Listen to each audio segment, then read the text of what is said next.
la mesa O- directiva y voceros designados por cada bancada. entonces sería expresidente de Congreso, eso sí.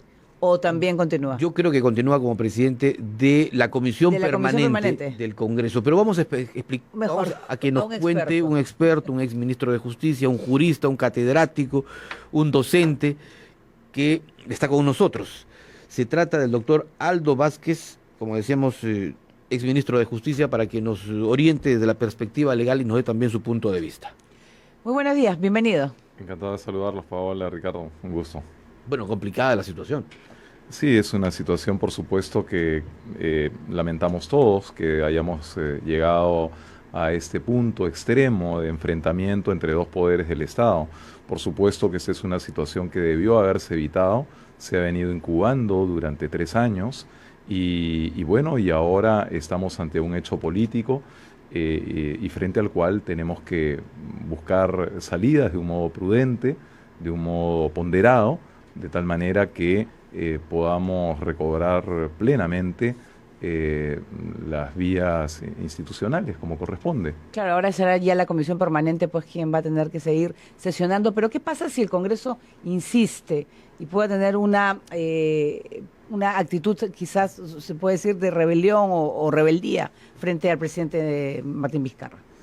Bueno, yo creo que no cabe en este momento una postura de rebeldía frente a lo que está determinado, ¿no? Es decir, se ha producido la disolución del Congreso, se mantiene la comisión permanente porque así lo establece la Constitución. Entiendo que son 27 los miembros de la comisión permanente del Congreso, que tiene una serie de atribuciones que están señaladas en la Constitución del Estado y en el reglamento del Congreso.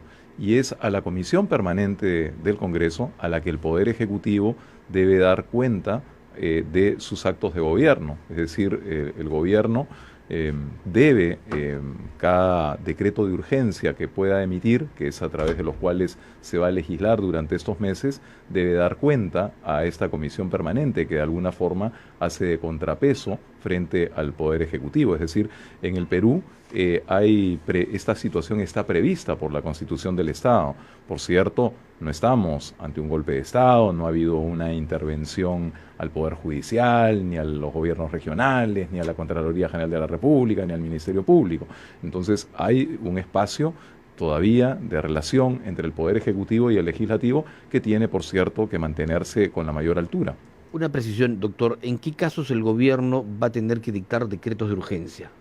Sí, los decretos de urgencia tienen rango de ley, Ya. es decir, en aquellas materias materias económicas, por ejemplo, que puedan requerir de una norma de rango legal, de rango de ley, podría emitirse un decreto de urgencia con el voto aprobatorio del Consejo de Ministros. Sin necesidad de que pasen por el Congreso, como ocurre Así normalmente. así es, pero se da cuenta a la Comisión Permanente del Congreso. ¿Y las ratifica o No, solamente las, no, las recibe? La Comisión Permanente del Congreso dará cuenta más bien al nuevo Congreso, que estará elegido, según se prevé, para el 26 de enero del próximo año. Entonces, ¿qué funciones va a tener la Comisión Permanente?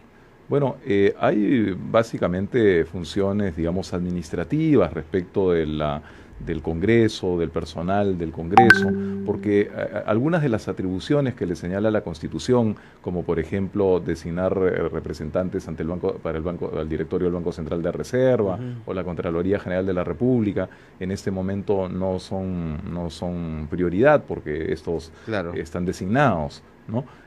Pero la verdad es que no tiene mayores atribuciones en este A momento. ver, ¿no va a sesionar en todo caso para revisar proyectos de ley, mociones? No, o sea, Bueno. sería esto inconducente, ¿no? Correcto. Porque no puede aprobar leyes, ¿no?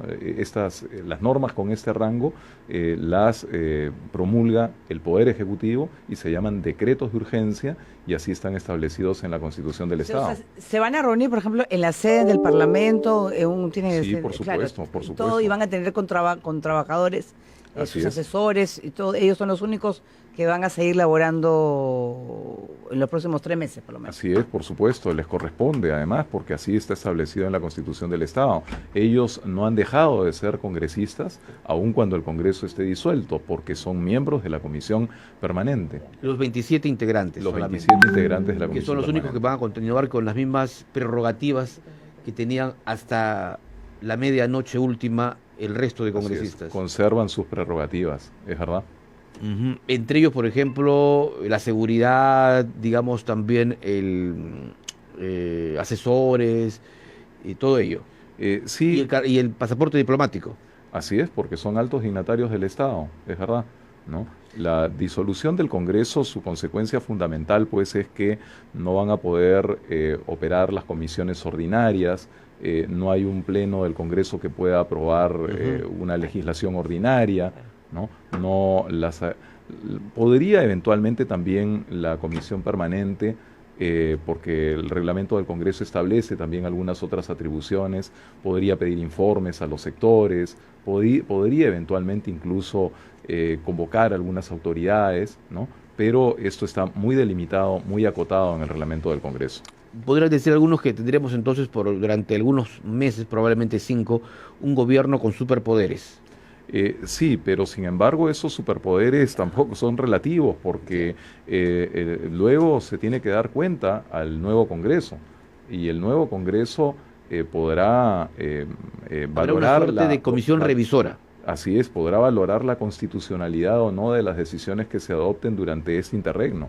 De tal manera que no es una carta blanca, una carta libre para que el Ejecutivo pueda hacer y deshacer sin control alguno.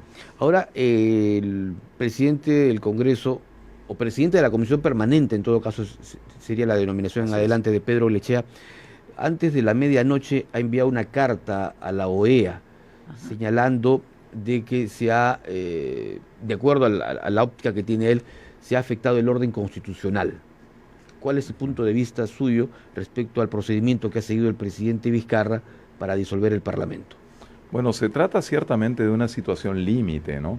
Y que se produce en un marco histórico, digamos, que carece de precedentes, porque si bien la posibilidad de disolución del Congreso está presente en el constitucionalismo peruano desde la Constitución de 1979, es decir, durante casi 40 años. Sin embargo, esta potestad no se había utilizado en ninguna oportunidad. Es la primera vez que esto ocurre. Y claro, hay unos márgenes para la interpretación. La Constitución, ninguna Constitución en el mundo puede prefigurar, prever todas las situaciones posibles, ¿no? Y entonces hay siempre unos márgenes para la discrecionalidad.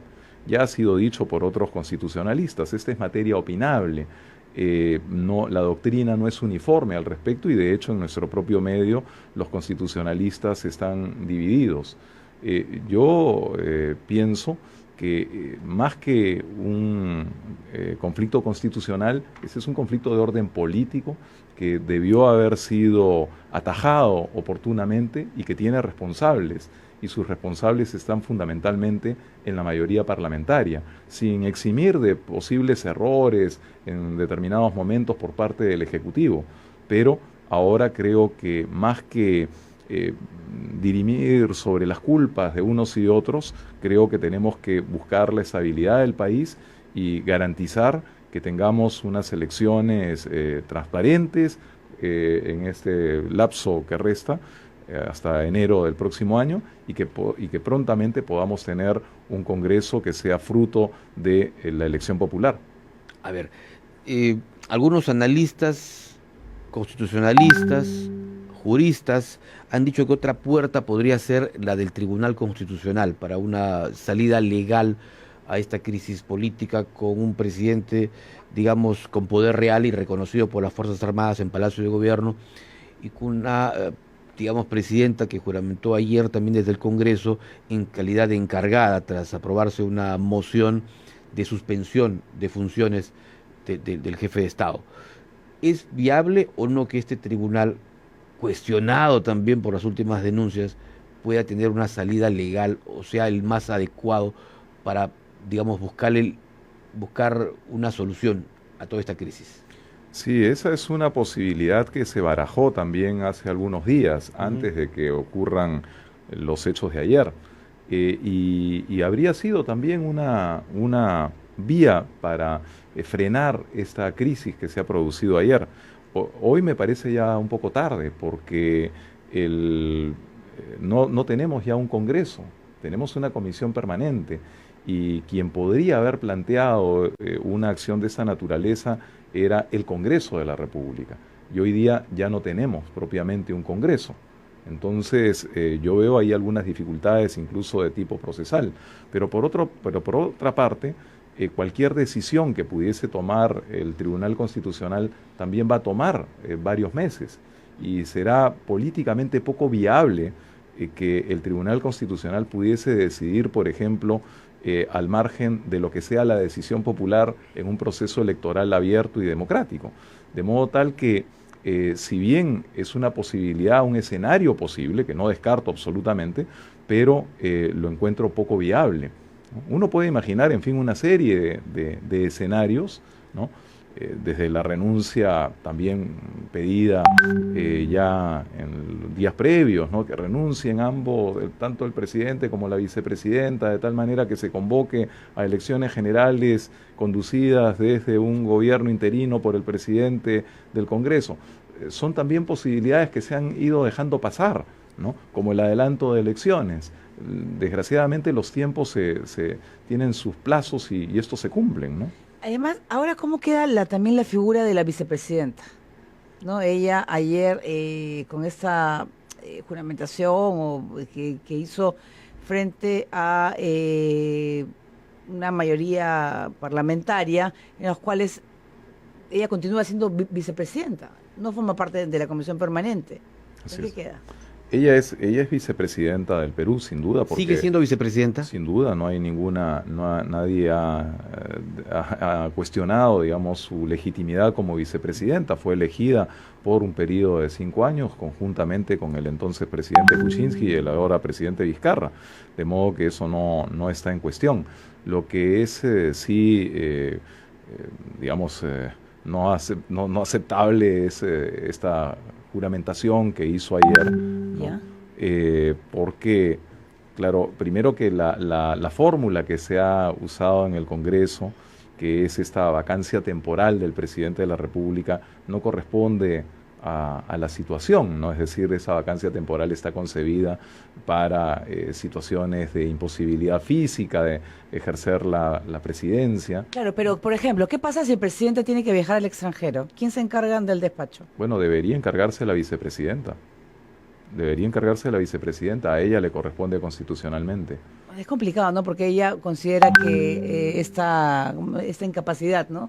Va a estar eso que yo creo que se va a tener que definir. Sí, ahora pues presumo que el presidente será muy, muy cauto antes de aceptar una invitación para salir fuera del país, ¿no? No es el momento, por cierto, para hacerlo, ¿no?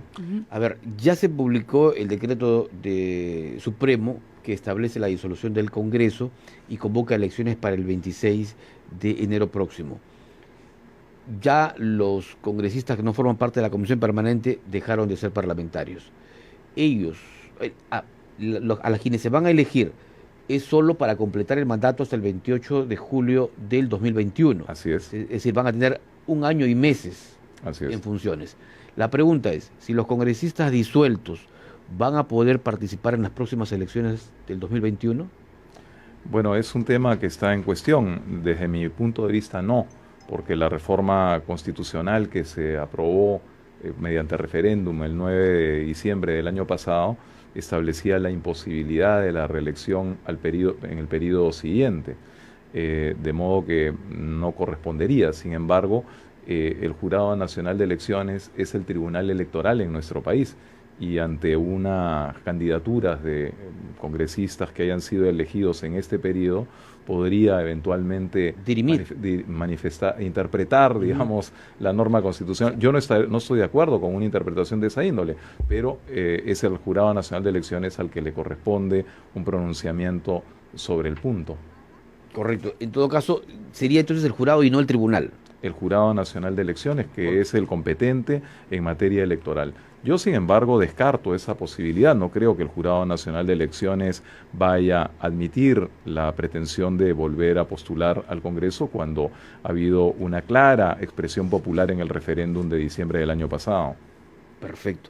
Muchísimas gracias por haber venido esta mañana, doctor Aldo Vázquez, y habernos absuelto algunas de las interrogantes, y sin duda quedan muchas todavía, y vamos a seguir molestándolo. Encantado de saludarlos, y además me permito saludarlos también especialmente en este Día del Periodista. Muchísimas gracias, por supuesto, saludo en el cual estamos trabajando más que nunca los periodistas. Desde ayer